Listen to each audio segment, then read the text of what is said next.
ಆತ್ಮೀಯ ವಿದ್ಯಾರ್ಥಿಗಳೇ, Kannada class room ಚಾನಲ್ಗೆ ಸ್ವಾಗತ.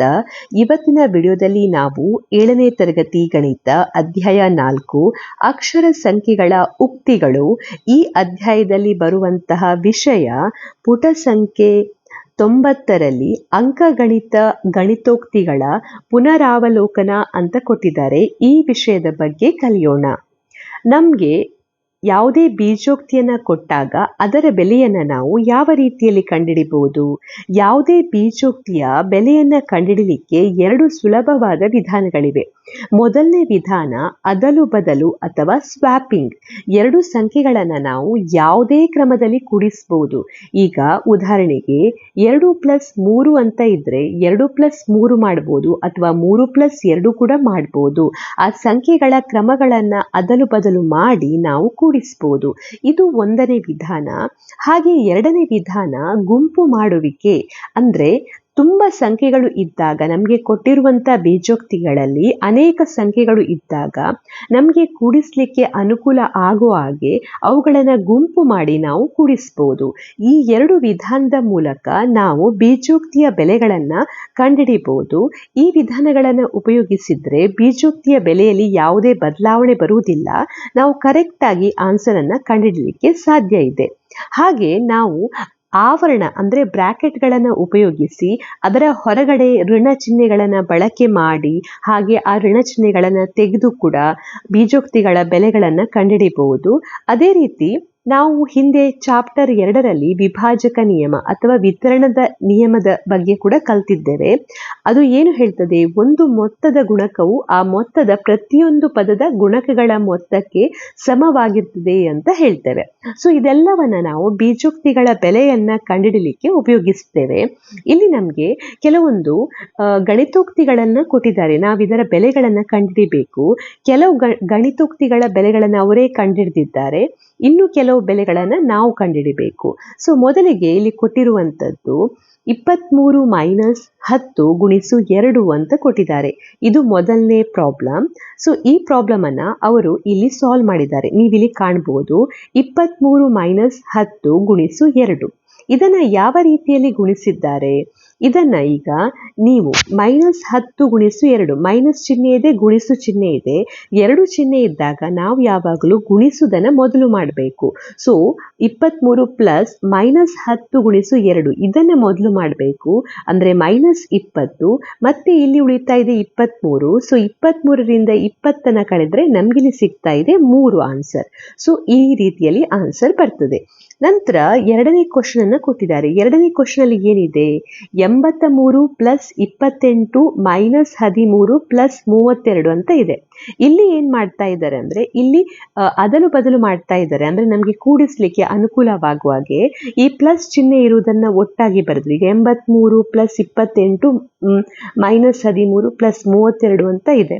ಸೊ ಇದನ್ನ ನಾವು ಹೇಗೆ ಮಾಡ್ಬೋದು? ಈಗ 83 + 28 - 13 + 32 ಅಂತ ಇದೆ.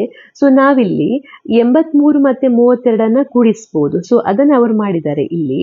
ಹಾಗೆ ನಂತರ 83 -13 ಮಾಡಿದ್ದಾರೆ. ಯಾಕೆಂದ್ರೆ ಇದರಿಂದ ಕಳೆದಾಗ ನಮಗೆ ನೇರವಾದ 70 ಎನ್ನುವಂತ ಉತ್ತರ ಸಿಗ್ತದೆ. ನೆಕ್ಸ್ಟ್ 28 ಮತ್ತು 32 ಕೂಡಿಸಿದ್ದಾರೆ. ಸೊ ಆಗ ನಿಮಗೆ 60 ಅಂತ ಸಿಗ್ತದೆ. ಸೊ 70 + 60 ಅಂದ್ರೆ 130 ಎನ್ನುವಂತ ಉತ್ತರ ಸಿಗ್ತದೆ. ನೆಕ್ಸ್ಟ್ ಇಲ್ಲಿ ಕೊಟ್ಟಿರುವಂಥದ್ದು 34 - 14 + 20. ಸೊ ಇದನ್ನ ಕೊಟ್ಟಿಲ್ಲ. ಇದರ ಸೊಲ್ಯೂಷನ್ ಅನ್ನ ನಾವು ಕಂಡುಹಿಡಿಬೇಕು. ಸೊ 34 - 14 + 20 ಅಂತ ಕೊಟ್ಟಿದ್ದಾರೆ. ಸೊ ಮೊದಲಿಗೆ 34 - 14 ಅಂತ ಮಾಡ್ಬೋದು ನೀವು, ಅಥವಾ 34 + 20 ಅಂತ ಕೂಡ ಮಾಡ್ಬೋದು. ಸೊ ಸಮ ಇರುವಂತ ಚಿಹ್ನೆಗಳನ್ನು ಕೂಡ ತೆಗೆದುಕೊಳ್ಬಹುದು, ಒಂದೇ ರೀತಿ ಇರುವಂತ ಚಿಹ್ನೆ. ಸೊ ನಾನೀಗ ಇಲ್ಲಿ 34 + 20 ಅಂತ ಮಾಡ್ತೇನೆ. ನೆಕ್ಸ್ಟ್ -14 ಅಂತ ಮಾಡ್ತೇನೆ. ಸೊ 34 + 20 ಅಂದರೆ 54, -14 ಅಂದರೆ ನಮಗಿಲ್ಲಿ ಉತ್ತರವಾಗಿ 40 ಅಂತ ಸಿಗ್ತದೆ. ನೀವು ಯಾವುದೇ ರೀತಿಯಲ್ಲಿ ಮಾಡ್ಬೋದು. 34 - 14 ಕೂಡ ಮಾಡ್ಬೋದು, ಅಥವಾ ಒಂದೇ ರೀತಿ ಸಂಖ್ಯೆ ಇರುವಂಥದ್ದು, ಒಂದೇ ರೀತಿ ಚಿಹ್ನೆ ಇರುವುದನ್ನು ಒಟ್ಟಾಗಿ ಮಾಡಿ ಕೂಡ ಮಾಡ್ಬೋದು. ಗ್ರೂಪಿಂಗ್ ಮಾಡಿ ಅದಲು ಬದಲು ಮಾಡಿ ಕೂಡ ಮಾಡ್ಬೋದು. ಸೊ ಇದರ ಉತ್ತರ 40. ನಂತರ ಕ್ವಶನ್ ನಂಬರ್ 4. ಕ್ವಶನ್ ನಂಬರ್ 4 ನಾವು ಸಾಲ್ವ್ ಮಾಡಬೇಕು. ಸೊ ಇಲ್ಲಿ ಕ್ವಶನ್ ನಂಬರ್ 4ರಲ್ಲಿ ನಮ್ಗೆ ಏನನ್ನು ಕೊಟ್ಟಿದ್ದಾರೆ, 42 ಪ್ಲಸ್ 15 ಮೈನಸ್ 8 ಮೈನಸ್ 7 ಅಂತ ಕೊಟ್ಟಿದ್ದಾರೆ. ಸೊ ಬ್ರಾಕೆಟ್ ಇದ್ದಾಗ ನಾವು ಮೊದಲಿಗೆ ಆ ಬ್ರಾಕೆಟ್ ಅಂದರೆ ಆವರಣವನ್ನು ತೆಗಿಬೇಕು. ತೆಗೆದಾಗ ಇಲ್ಲಿ ನಿಮ್ಗೆ ಏನು ಉತ್ತರ ಸಿಗ್ತದೆ, ಇಲ್ಲಿ ಮೈನಸ್ ಮತ್ತೆ 8 ಇದೆ. ಸೊ -8, ಇಲ್ಲಿ ಮೈನಸ್ ಇದೆ, ಇಲ್ಲಿ ಮೈನಸ್ ಇದೆ, ಮೈನಸ್ ಮೈನಸ್ ಪ್ಲಸ್ ಆಗ್ತದೆ. ಸೊ +7 ಅಂತ ಸಿಗ್ತದೆ. ನೆಕ್ಸ್ಟ್ 42 ಮತ್ತೆ 15 ಇದೆರಡನ್ನ ಕೂಡಿಸಿದ್ರೆ ನಿಮಗೆ ಉತ್ತರ ಇಲ್ಲಿ 52 57 57 ಅಂತ ಸಿಗ್ತದೆ. -8 +7 ಅಂದರೆ -1 ದೊಡ್ಡ ಸಂಖ್ಯೆಯ ಚಿಹ್ನೆಯನ್ನು ಹಾಕಬೇಕು. ಸೊ ಇಲ್ಲಿ ಉತ್ತರವಾಗಿ ನಿಮಗೆ 56 ಅಂತ ಸಿಗ್ತದೆ. ಸೊ ಇದು 4ನೇ ಕ್ವಶನ್ನ ಉತ್ತರ. ನಂತರ 5ನೇ ಕ್ವಶನ್ ಅನ್ನ ಇಲ್ಲಿ ನೀವು ಕಾಣ್ಬೋದು. ಅವರು 2 ರೀತಿಯಲ್ಲಿ ಸಾಲ್ವ್ ಮಾಡಿದ್ದಾರೆ. ಸೊ ಮೊದಲನೆಯದು 68, 5ನೇ ಕ್ವಶನ್ ಏನನ್ನು ಕೊಟ್ಟಿದ್ದಾರೆ ಕ್ವಶನ್ ಅಲ್ಲಿ, 68 ಮೈನಸ್ 18 ಪ್ಲಸ್ 13 ಅಂತ ಕೊಟ್ಟಿದ್ದಾರೆ. ಸೊ ಇಲ್ಲಿ ಏನು ಮಾಡಿದ್ದಾರೆ ಅಂದ್ರೆ ಮೊದಲಿಗೆ 18 ಮತ್ತೆ 13 ಕೂಡಿಸಿದಾಗ 31 ಅಂತ ಸಿಗ್ತದೆ. ಮತ್ತೆ ಆ ಮೈನಸ್ ಚಿಹ್ನೆಯನ್ನ ಇಲ್ಲಿ ಹಾಕಿದ್ದಾರೆ. ಸೊ 68 ಮೈನಸ್ 31 ಅಂದ್ರೆ 37. ಇದು ಒಂದು ವಿಧಾನ. ಹಾಗೆ ಇನ್ನೊಂದು ವಿಧಾನದಲ್ಲಿ ಏನು ಮಾಡಿದ್ದಾರೆ ಅಂದ್ರೆ ಆವರಣವನ್ನ ತೆಗೆದಿದ್ದಾರೆ. ಸೊ ಆವರಣವನ್ನ ತೆಗೆದಾಗ ಇಲ್ಲಿ ಏನಾಗ್ತದೆ, -18 ಆಗ್ತದೆ. ಹಾಗೆ ಇದು 13 ಇದ್ದದ್ದು -13 ಆಗ್ತದೆ. ಆಮೇಲೆ 68 ಮೈನಸ್ 18 ಅಂತ ಮಾಡಿದ್ರೆ 50. ನೆಕ್ಸ್ಟ್ -13 ಇದೆ, 50 ಮೈನಸ್ 13 ಮಾಡಿದ್ರೆ 37. ಸೊ ನೀವು 2 ರೀತಿಯಲ್ಲಿ ಉತ್ತರವನ್ನ ಕಂಡುಹಿಡಿಬಹುದು. ನಿಮಗೆ ಯಾವ ವಿಧಾನ ಸುಲಭ ಅಂತ ಕಾಣ್ತದೆ, ಅದಲು ಬದಲು ಮಾಡುವುದು ಅಥವಾ ಕ್ರಮಗಳನ್ನು ಆಚೀಚೆ ಮಾಡುವುದು ವಿಧಾನ, ಗುಂಪು ಮಾಡುವಿಕೆ, ಆ ವಿಧಾನವನ್ನು ಉಪಯೋಗಿಸಿ ಉತ್ತರವನ್ನ ಕಂಡುಹಿಡಿಬಹುದು. ಸೊ 2 ವಿಧಾನದಲ್ಲಿ ನಮಗೆ ಒಂದೇ ರೀತಿಯ ಉತ್ತರ ಸಿಕ್ಕಿದೆ. ಗಣಿತೋಕ್ತಿಯ ಬೆಲೆಯಲ್ಲಿ ಯಾವುದೇ ಬದಲಾವಣೆ ಇಲ್ಲಿ ಬರಲಿಲ್ಲ. ಸೊ ಇದು ಕ್ವಶನ್ ನಂಬರ್ 5. ನೆಕ್ಸ್ಟ್ ನಾವು ಕ್ವಶನ್ ನಂಬರ್ 6 ಇಲ್ಲಿ ಸಾಲ್ವ್ ಮಾಡಿಲ್ಲ. ಸೊ ಕ್ವಶನ್ ನಂಬರ್ 6 ನಾವು ಸಾಲ್ವ್ ಮಾಡುವ. ಸೊ ಕ್ವಶನ್ ನಂಬರ್ 6ರಲ್ಲಿ ನಮಗೆ ಕೊಟ್ಟಿದ್ದಾರೆ 7 × 4 ಪ್ಲಸ್ 9 × 6. 7 × 4 ಅಂತ ಹೇಳಿದ್ರೆ ಎಷ್ಟು, 28 ಪ್ಲಸ್ 9 × 6 ಅಂದರೆ 54. 28 ಪ್ಲಸ್ 54 ಅಂತ ಹೇಳಿದ್ರೆ ನಮಗೆ ಉತ್ತರ 82 ಅಂತ ಸಿಗ್ತದೆ. ಸೊ ಇದು 6ನೇ ಕ್ವಶನ್ನ ಉತ್ತರ. ನೆಕ್ಸ್ಟ್ ನಮಗೆ 7ನೇ ಕ್ವಶನ್ ಅಲ್ಲಿ ಏನು ಕೊಟ್ಟಿದ್ದಾರೆ, 20 ಪ್ಲಸ್ 8 ಗುಣಿಸು 16 ಮೈನಸ್ 6 ಅಂತ ಕೊಟ್ಟಿದ್ದಾರೆ. ಸೊ ಇದನ್ನು ನಾವು ಸಾಲ್ವ್ ಮಾಡಬೇಕು. ಸೊ ಕೊಟ್ಟಿರುವಂಥ ಕ್ವಶನ್ 20 ಪ್ಲಸ್ 8 ಗುಣಿಸು 16 ಮೈನಸ್ 6. ಸೊ ನಾವು ಬ್ರಾಕೆಟ್ ಇದ್ರೆ ಮೊದಲಿಗೆ ಬ್ರಾಕೆಟ್ ಅನ್ನ ತೆಗಿಬೇಕು. ಸೊ ಇಲ್ಲಿ 20 ಪ್ಲಸ್ 8 ಗುಣಿಸು 16 ಮೈನಸ್ 6 ಅಂದ್ರೆ 10. ನಂತರ ಗುಣಿಸು ಮತ್ತೆ ಪ್ಲಸ್ ಚಿಹ್ನೆ ಇದ್ರೆ ಯಾವಾಗಲೂ ಗುಣಿಸು ಮೊದಲು ಮಾಡಬೇಕು. ಸೊ 20 ಪ್ಲಸ್ 8 ಗುಣಿಸು 10 ಅಂದ್ರೆ 80. ಸೊ ನಮ್ಗಿಲ್ಲಿ ಸಿಗ್ತಾ ಇದೆ ಉತ್ತರ 100. ಸೊ ಈ ರೀತಿಯಲ್ಲಿ ನೀವು ಗಣಿತೋಕ್ತಿಗಳ ಬೆಲೆಗಳನ್ನ ಕಂಡುಹಿಡಿಬಹುದು. ಸೊ ಯಾವುದೇ ವಿಧಾನವನ್ನ ಉಪಯೋಗಿಸಬಹುದು. ನಂತರ ನಮಗೆ ಇಲ್ಲಿ ನಾವು ಹಿಂದೆ ವಿವರಿಸಿದಂಥ ಕೆಲವೊಂದು ಸಮ್ ಅಥವಾ ಪ್ರಾಬ್ಲಮ್ನ ಬಗ್ಗೆ ಹೇಳಿದ್ದಾರೆ. ಬೀಜೋಕ್ತಿಗಳು ಸಹ ಅವು ಹೊಂದಿರುವ ಅಕ್ಷರ ಸಂಖ್ಯೆಗಳನ್ನು ಸಂಖ್ಯೆಗಳಿಂದ ಬದಲಾಯಿಸಿದಾಗ ಸಂಖ್ಯಾ ಬೆಲೆಗಳನ್ನು ತೆಗೆದುಕೊಳ್ಳುತ್ತವೆ. ಈಗ ಉದಾಹರಣೆಗೆ ನಾವು ಹಿಂದೆ ಡಿಸ್ಕಸ್ ಮಾಡಿರುವಂಥ ಪ್ರಾಬ್ಲಮ್ ಅಲ್ಲಿ ಅಫ್ತಾಬ್ 20 ವರ್ಷ ವಯಸ್ಸಿನವನಾಗಿದ್ದಾಗ ಶಬ್ನಮ್ ವಯಸ್ಸನ್ನು ಕಂಡುಹಿಡಿಯಲಿಕ್ಕೆ ನಾವು ಬೀಜೋಕ್ತಿ A+3 ಅಕ್ಷರ ಸಂಖ್ಯೆ ಎ ಅನ್ನು 23ರಿಂದ ಬದಲಾಯಿಸಿದ್ದೆವು. ಆಗ ನಮಗೆ ಏನು ಉತ್ತರ ಬರ್ತಾ ಇತ್ತು, 23 + 3 ಅಂದರೆ 26 ಅಂತ ಸಿಗ್ತಾ ಇತ್ತು. ಅಂದರೆ ಈ ಎಯ ಬೆಲೆ ಚೇಂಜ್ ಆಗ್ತಾ ಇದ್ದಾಗೆ ನಮಗೆ ಬರುವಂಥ ಉತ್ತರ ಕೂಡ ಚೇಂಜ್ ಆಗ್ತಾ ಇದೆ. ನೀವು ಬೀಜೋಕ್ತಿಯಲ್ಲಿ ಬದಲಾವಣೆಯನ್ನು ಮಾಡಿದರೆ ನಿಮಗೆ ಸಿಗುವಂಥ ಬೆಲೆಯಲ್ಲಿ ಕೂಡ ಬದಲಾವಣೆ ಆಗ್ತದೆ ಅಂತ ಇಲ್ಲಿ ಹೇಳ್ತಾ ಇದ್ದಾರೆ. ನಂತರ ಬೀಜೋಕ್ತಿಗಳಲ್ಲಿ ಗುಣಾಕಾರದ ಚಿಹ್ನೆಯನ್ನು ಬಿಡುವುದು ಅಂದರೆ ಏನು ಅಂತ ಹೇಳಿ ಅರ್ಥ ಮಾಡಿಕೊಳ್ಳುವ. ಸೊ ಈಗ ನೀವು ಒಂದು ಇಲ್ಲಿ ಸಂಖ್ಯಾ ಶ್ರೇಣಿಯನ್ನು ಕೊಟ್ಟಿದ್ದಾರೆ. ಇದನ್ನು ಸರಿಯಾಗಿ ಗಮನಿಸಿದ್ರೆ ನೀವಿಲ್ಲಿ ನೋಡಬಹುದು, ಇದು 4ರ ಗುಣಾಕಾರದ ಕೋಷ್ಟಕವಾಗಿದೆ. ಈಗ 4 × 1 ಅಂದರೆ 4, 4 × 2 ಅಂದರೆ 8, 4 × 3 12, 4 × 4 16. ಈ ರೀತಿಯಲ್ಲಿ 4ರ ಗುಣಾಕಾರದ ಶ್ರೇಣಿಯ ಕೋಷ್ಟಕವನ್ನ ಇಲ್ಲಿ ಕೊಟ್ಟಿದ್ದಾರೆ. ಅದು ಏರಿಕೆ ಕ್ರಮದಲ್ಲಿ ಕೊಟ್ಟಿದ್ದಾರೆ. ಸೊ ಇಲ್ಲಿ ಈಗ ಈ ಸಂಖ್ಯಾ ಶ್ರೇಣಿಯಲ್ಲಿ 3ನೇ ಪದ ಯಾವುದು ಅಂತ ಹೇಳಿದ್ರೆ ನೀವೇನು ಹೇಳ್ತೀರಾ, ಈಗ 12 ಅಂತ ಇದೆ.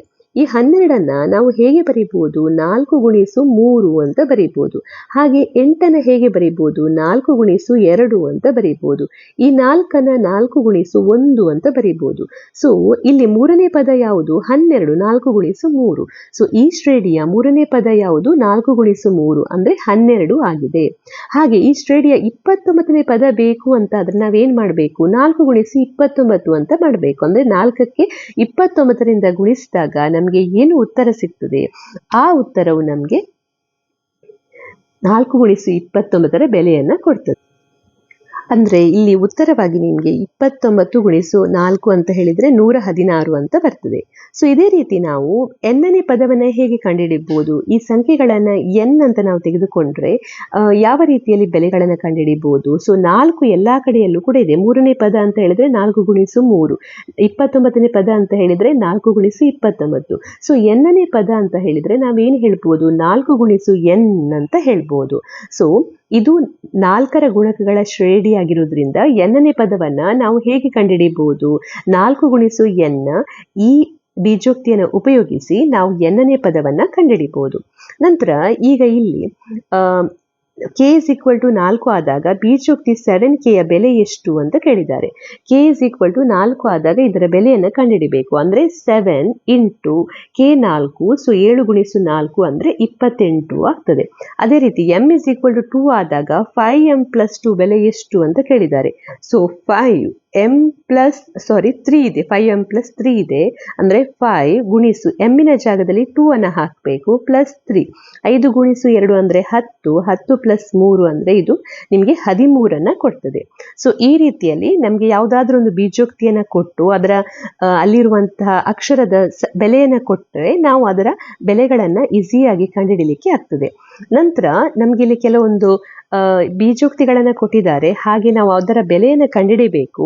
ಮತ್ತೆ ಕೆಲವು ಬೆಲೆಗಳನ್ನ ಇಲ್ಲಿ ಕೊಟ್ಟಿದ್ದಾರೆ, ಅದು ಬೆಲೆ ಸರಿಯಾಗಿದೆಯಾ ಅಂತ ನಾವಿಲ್ಲಿ ಹೇಳಬೇಕು. ಸೊ ಮೊದಲಿಗೆ ಕೊಟ್ಟಿರುವಂತದ್ದು a is equal to -4 ಆದಾಗ 10 minus a 6 ಆಗ್ತದೆ ಅಂತ ಹೇಳಿದ್ದಾರೆ. ಸೊ ನಾವಿದನ್ನ ಚೆಕ್ ಮಾಡುವ ಈ ಒಂದು ಸಮ್ಮನ್ನ, ಕ್ವಶನ್ ನಂಬರ್ 1 ಅನ್ನ. ಸೊ ಇಲ್ಲಿ ನಮಗೆ ಕೊಟ್ಟಿರುವಂತದ್ದು ಏನು? a is equal to -4 ಅಂತ ಕೊಟ್ಟಿದ್ದಾರೆ. ಹಾಗೆ 10 minus a ನ ನಾವು ಕಂಡುಹಿಡಿಬೇಕು. ಸೊ 10 minus a ಅಂದ್ರೆ 10 ಮೈನಸ್ a ಯ ಬೆಲೆ ಎಷ್ಟು? -4. ಸೊ -4. ಸೊ ಇಲ್ಲಿ ಮೈನಸ್ ಇದೆ, ಮೈನಸ್ ಇದೆ, 2 ಸಲ ಇದೆ. ಮೈನಸ್ ಮೈನಸ್ ಪ್ಲಸ್ ಆಗ್ತದೆ. ಸೊ 10 plus 4 ಅಂತ ಹೇಳಿದ್ರೆ ನಮ್ಗೆ ಇಲ್ಲಿ ಉತ್ತರ 14 ಅಂತ ಸಿಗ್ತದೆ. ಅಂದ್ರೆ ಇಲ್ಲಿ ಕೊಟ್ಟಿರುವಂತದ್ದು ತಪ್ಪು, ಇದು ಸರಿಯಾದ ಉತ್ತರ. ನಂತರ ನೆಕ್ಸ್ಟ್ ಎರಡನೇ ಕ್ವಶನ್ ಅಲ್ಲಿ ನಮ್ಗೇನು ಕೊಟ್ಟಿದ್ದಾರೆ? d is equal to 6 ಅಂತ ಕೊಟ್ಟಿದ್ದಾರೆ. So d is equal to 6 ಅಂತ ಕೊಟ್ಟಿದ್ದಾರೆ. ಹಾಗೆ ನಮಗೆ ಕೊಟ್ಟಿರುವಂತದ್ದು ಏನು? 3d ಅನ್ನ ಫೈಂಡ್ ಔಟ್ ಮಾಡಬೇಕು. ಸೊ 3 ಗುಣಿಸು d ಯ ಜಾಗದಲ್ಲಿ 6 ಅನ್ನ ಹಾಕಿ. ಸೊ 3 ಗುಣಿಸು 6 ಅಂದ್ರೆ 18. ಸೊ 18 ಸರಿಯಾದ ಉತ್ತರ, ಇಲ್ಲಿ ಕೊಟ್ಟಿರುವಂತದ್ದು ತಪ್ಪು. Next question number 3, s is equal to 7 ಅಂತ ಕೊಟ್ಟಿದ್ದಾರೆ. ಹಾಗೆ 3s minus 2 ಅನ್ನ ನಾವು ಕಂಡುಹಿಡಿಬೇಕು. ಸೊ 3 ಗುಣಿಸು s ನ ಜಾಗದಲ್ಲಿ 7 ಅನ್ನ ಹಾಕಿ -2. ಸೊ ಮೈನಸ್ ಮತ್ತೆ ಗುಣಿಸು ಇದ್ದಾಗ ನಾವು ಗುಣಿಸು ಮೊದಲಿಗೆ ಮಾಡಬೇಕು. ಸೊ 3 ಗುಣಿಸು 7 ಅಂದ್ರೆ 21 -2 ಅಂದ್ರೆ ಇದು ನಿಮಗೆ ಉತ್ತರವಾಗಿ 19 ಕೊಡ್ತದೆ. ಸೊ ಇದು ತಪ್ಪಾಗಿದೆ ಉತ್ತರ. Next question number 4, r is equal to 8 ಅಂತ ಕೊಟ್ಟಿದ್ದಾರೆ, 8. ಆಮೇಲೆ 2r plus 1 ಅನ್ನ ಫೈಂಡ್ ಔಟ್ ಮಾಡಬೇಕು. ಸೊ r ನ ಜಾಗದಲ್ಲಿ 8 ಅನ್ನ ಹಾಕಿ +1. ಸೊ ಗುಣಿಸು ಮತ್ತೆ ಪ್ಲಸ್ ಇದ್ದಾಗ ಫಸ್ಟಿಗೆ ಗುಣಿಸು ಮಾಡಬೇಕು. 2 ಗುಣಿಸು 8 ಅಂದ್ರೆ 16 ಪ್ಲಸ್ 1 ಅಂದ್ರೆ ನಿಮಗೆ ಉತ್ತರವಾಗಿ ಇಲ್ಲಿ 17 ಸಿಗ್ತದೆ. ಸೊ ಇದು ಕರೆಕ್ಟ್ ಉತ್ತರ, ಇದು ತಪ್ಪಾಗಿದೆ ಉತ್ತರ. ನೆಕ್ಸ್ಟ್ ಕೊಟ್ಟಿರುವಂತದ್ದು j is equal to 5 ಅಂತ ಇದೆ. 2j ಫೈಂಡ್ ಔಟ್ ಮಾಡಬೇಕು. ಸೊ 2j ಅಂದ್ರೆ 2 ಗುಣಿಸು j ಯ ಬೆಲೆ ಎಷ್ಟು? 5. ಸೊ 2 ಗುಣಿಸು 5 ಅಂದ್ರೆ 10. ಸೊ ಇಲ್ಲಿ ಕೂಡ 10 ಅಂತ ಕೊಟ್ಟಿದ್ದಾರೆ. ಸೊ ಇದು ಕರೆಕ್ಟ್ ಆಗಿದೆ. Next 6th one, m is equal to -6 ಅಂತ ಇದೆ. ನಾವು 3 into m plus 1 ಅನ್ನ ಫೈಂಡ್ ಔಟ್ ಮಾಡಬೇಕು. ಸೊ 3 into m plus 1 ಅಂದ್ರೆ ಎಮ್ನ ಜಾಗದಲ್ಲಿ -6 ಅನ್ನು ಹಾಕಬೇಕು, +1 -6 +1 ಅಂತ ಹೇಳಿದ್ರೆ ಏನು ಉತ್ತರ ಸಿಗ್ತದೆ? 3 ಗುಣಿಸು -5 ಸಿಗ್ತದೆ. ನೆಕ್ಸ್ಟ್ 3 ಗುಣಿಸು -5 ಅಂದರೆ -15 ಇಲ್ಲಿ ಕರೆಕ್ಟ್ ಉತ್ತರ. ಇಲ್ಲಿ ಕೊಟ್ಟಿರುವಂಥದ್ದು ಇದು ತಪ್ಪು, ಇದು ಸರಿಯಾದ ಉತ್ತರ. Next f is equal to 3 ಅಂತ ಕೊಟ್ಟಿದ್ದಾರೆ, question number 7. g is equal to 1 ಅಂತ ಕೊಟ್ಟಿದ್ದಾರೆ. ಸೊ ನಾವು ಫೈಂಡ್ ಔಟ್ ಮಾಡಬೇಕಾಗಿರುವಂಥದ್ದು ಏನು? 2f minus 2g ಅನ್ನು ಫೈಂಡ್ ಔಟ್ ಮಾಡಬೇಕು. ಸೊ 2f ನ ಬೆಲೆ ಎಷ್ಟು? 3. ಸೊ -2g, g ಯ ಬೆಲೆ ಎಷ್ಟು? 1. ಸೊ 2 ಗುಣಿಸು 3 6, 2 ಗುಣಿಸು 1 2. ಸೊ ಇಲ್ಲಿ ನಮಗೆ 4 ಎನ್ನುವಂಥ ಉತ್ತರ ಸಿಗ್ತದೆ. ಇಲ್ಲಿ ಕೊಟ್ಟಿರುವಂಥ ಈ ಉತ್ತರ ತಪ್ಪಾಗಿದೆ. Next t is equal to 4, b is equal to 3. ನಾವು ಏನನ್ನು ಫೈಂಡ್ ಔಟ್ ಮಾಡಬೇಕು? 2d ಪ್ಲಸ್ ಬಿ ಅನ್ನು ಫೈಂಡ್ ಔಟ್ ಮಾಡಬೇಕು, 2t.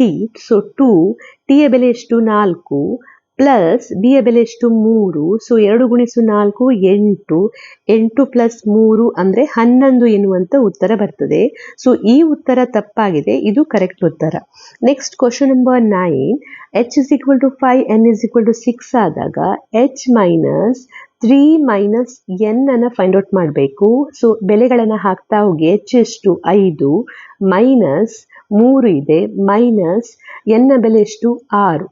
ಸೊ ಇಲ್ಲಿ 5 ಮೈನಸ್ 3 ಮೈನಸ್ 6 ಅಂದರೆ ದೊಡ್ಡ ಸಂಖ್ಯೆ ಮೈನಸ್ ಚಿಹ್ನೆನ ಹೊಂದಿದೆ. ಸೊ ಇದು -3 ಕೊಡ್ತದೆ. ಸೊ 5 ಮೈನಸ್ ಮೈನಸ್ ಪ್ಲಸ್ ಆಗ್ತದೆ, ಅಂದರೆ 5 + 3. ಸೊ ಇದು ನಿಮಗೆ ಉತ್ತರವಾಗಿ 8 ಕೊಡ್ತದೆ. ಸೊ ಇದು ಕರೆಕ್ಟ್ ಉತ್ತರ, ಇದು ಉತ್ತರ ತಪ್ಪಾಗಿದೆ. ಸೊ ಈ ರೀತಿಯಲ್ಲಿ ಎಲ್ಲ ಬೀಜೋಕ್ತಿಗಳ ನಾವು ಬೆಲೆಗಳನ್ನು ಕಂಡುಹಿಡಿದಿದ್ದೇವೆ.